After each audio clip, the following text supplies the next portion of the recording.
আজকে আমি আমার এই সাদা মাটা রুমটাকে অনেক সুন্দর করে সাজাবো। প্রত্যেকটা মেয়েই চায় তার সংসারটাকে নিজের মনের মতো করে সাজাতে। আমার এই ছোট্ট ঘরটাকে কিভাবে সাজালাম সবই থাকছে আজকের এই ভিডিওতে। সো হ্যালো এভরিওয়ান, আসসালামু আলাইকুম। আশা করি আপনারা সবাই অনেক বেশি ভালো আছেন। আলহামদুলিল্লাহ আমিও অনেক ভালো আছি। আমার রুমটা একেবারে সাদা মাটা, কোনো দামি দামি ফার্নিচার নেই। রুমের এক সাইডে ফাঁকা ছিল, দেখতে কেমন লাগতেছিল, তাই ভাবতেছি এই জায়গাটাকে আমি একটু সুন্দর করে সাজাবো। এই কর্নারটাকে সাজানোর জন্য আমি অল্প কিছু টাকার রুম সাজানো জিনিসপাতি কিনে এনেছি। দামি দামি ফার্নিচার দিয়ে তো আর রুম সাজাতে পারবো না, এই জন্য অল্প কিছু টাকা দিয়ে আমার রুমটাকে একটু সাজাচ্ছিলাম। দেওয়ালে ঝুলিয়ে রাখার জন্য আমি দুইটা ফুল কিনে এনেছি, এই জন্য দেওয়ালে সবার প্রথম আমি ওয়াল হুক লাগিয়ে নিচ্ছিলাম। যেহেতু আমি দুই কর্নারে দুইটা ফুল ঝোলাবো, এই জন্য দুই সাইডে আমি ওয়াল হুক গুলো লাগিয়ে নিলাম। আসলে প্রত্যেকটা মেয়েরই মনের ভিতরে অনেক স্বপ্ন থাকে তার রুমটাকে সুন্দর করে সাজাবে। আমার না অনেক স্বপ্ন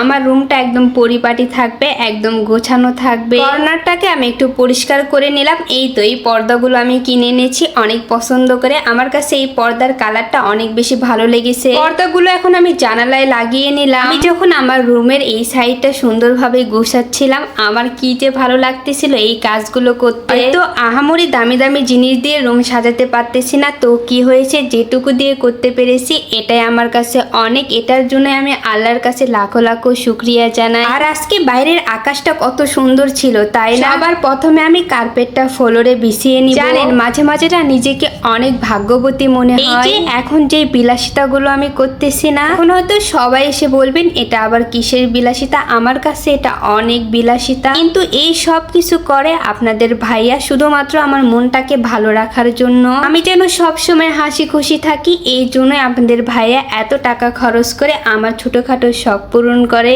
এই জিনিসগুলো আমার শখের লিস্টে আছে, কিন্তু এগুলো যে এখনই পূরণ করতে হবে তার কোনো মানে নেই। কিন্তু আপনাদের ভাই আমাকে সব সময় জোরাজোরি করে যে তুমি সবসময় ভালো থাকো, হাসি খুশি থাকো। আপনাদের ভাইয়া খুব ভালোভাবেই জানে যে এই জিনিসগুলোর উপরে আমার আলাদা একটা দুর্বলতা কাজ করে, এই জন্যই সে মাঝে মাঝে একটু অতিরিক্ত টাকা খরচ করে আমার জন্য। যাই হোক, এই তো আমি দুইটা ফুল দুই সাইডে সুন্দরভাবে ঝুলিয়ে নিয়েছি, কত সুন্দর লাগতেছে তাই না? আমি তো মহা খুশি। এটা তো আপনারা আমার ফেস থেকেই বুঝতে পারতেছেন। আপনারা কিন্তু অবশ্যই কমেন্ট করে জানাবেন এই ফুলগুলো দেখতে কেমন হয়েছে। এই যে আমি সবচেয়ে বড় ফুলের টপটা আমি এক কর্নারে রেখে দিলাম। আচ্ছা, এই ফুলের টপটা এখানে রেখে সুন্দর লাগতেছে না অন্য কোথাও রাখলে সুন্দর লাগবে, সেটা কিন্তু আপনারা অবশ্যই কমেন্টে জানাবেন। এই যে আমার রুমের কর্নারের এখন ফাইনাল লুকটা দেখেন। আচ্ছা, দুই ফুলের মাঝখানে একটু ফাঁকা ফাঁকা লাগতেছে না? ওয়েট, এই যেটা হচ্ছে সেই জিনিস আমার অনেক বেশি ভালো লেগেছে। এই জিনিসটা এটা আমি শেষ পর্যায়ে এসে কিনেছি যখন আমি নিউ মার্কেট থেকে বের হয়ে যাচ্ছিলাম। গেটের কাছে